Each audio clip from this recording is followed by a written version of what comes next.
দেশের বিভিন্ন জেলায় তীব্র হয়েছে আবাসিক গ্যাস সংকট। গাজীপুর, ময়মনসিংহ ও নরসিংদীতে দিনের বেশিরভাগ সময় গ্যাস না থাকায় রান্না করতে পারছেন না বাসিন্দারা। সময়মতো খাবার না পেয়ে চরম ভোগান্তিতে সাধারণ মানুষ। প্রতিনিধিদের তথ্য ভিডিওতে আরও জানাচ্ছেন সুমন সিদ্দিকী। ঘরে ঘরে একই সমস্যা। দিনের পর দিন গ্যাসের চাপ না থাকায় রান্না করতে পারছেন না হাজারো পরিবার।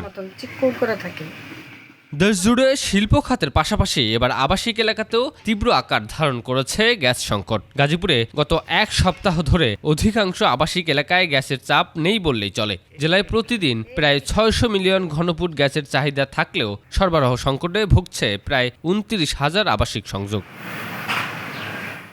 ময়মনসিংহেও একই চিত্র। শহরের বিভিন্ন উপজেলার বাসাবাড়িতে দিনের বেলায় গ্যাস মিলছে না। গভীর রাতে কিছু সময় গ্যাস এলেও ভোরের আগেই তা বন্ধ হয়ে যায়। কেউ কেউ এলপি গ্যাস সিলিন্ডার কিনে রান্না করছেন। এতে একদিকে বাড়ছে অতিরিক্ত খরচ, অন্যদিকে নিয়মিত গ্যাস বিলও পরিশোধ করতে হচ্ছে। রাগে তো আমার বই গেছে শ্বশুর বাড়ি। গ্যাস না থাকাতে ভাই আমাদের অনেক কষ্ট হইতেছে। এরকম মানুষের জীবন চলে না। যদি বিকেলের দিকে একটু আসে তাও না আসার মতো রান্না আশা করে চড়াই, কিন্তু হয় না।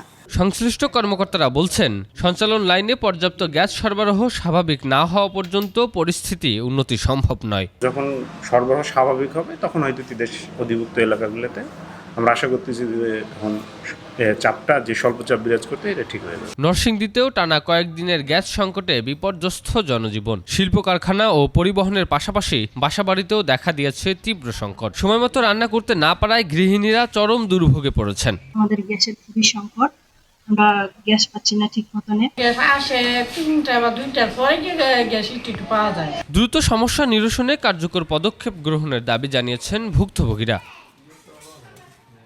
সুমন সিদ্দিকী, ২১ টেলিভিশন।